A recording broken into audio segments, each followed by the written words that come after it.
Every single year, our state of Minnesota, and probably your state as well, wherever you're watching from, spends hundreds of millions of dollars on construction. That's millions of dollars, hundreds of millions of dollars on roads, streets, highways, buildings, transit, you name it. They spend hundreds of millions of dollars on that every single year. And the state of Minnesota has been holding the goal that contractors and construction companies will hire a diverse workforce. And you guessed it, it hasn't been working out. According to the Star Tribune, several contractors over the past 2 years have failed to hire a single person of color or a single woman. This can only mean that these contractors have been hiring white men. White supremacy.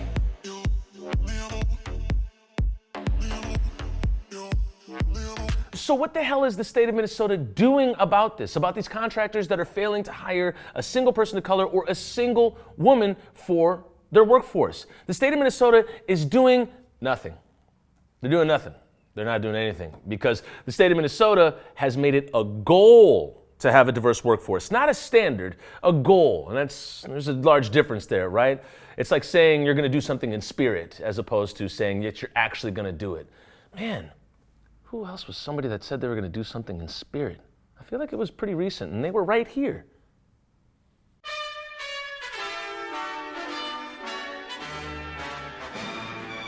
I'd like to point out my favorite line in this entire Star Tribune article. Here it goes. Some in the industry call the state's goals unattainable because there still are not enough women and people of color entering and staying in the field.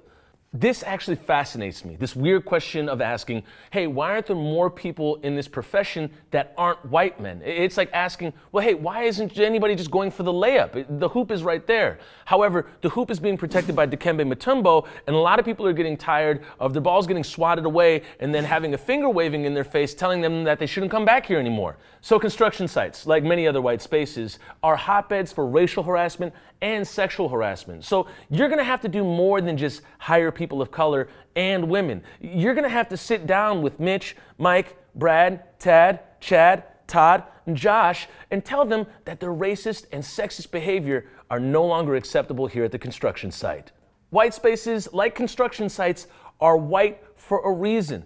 Let me tell you something. Kenwood is white for a reason. Linden Hills is white for a reason. Lyndhurst is white for a reason. The first black man that tried to move into the Kenwood neighborhood in Minneapolis, Minnesota, was met with hundreds of letters from white residents in Kenwood telling him not to live in Kenwood. And this was less than 50 years ago, okay? So for some of you that live in Kenwood, you might want to clean out the attic. There could be a letter up there.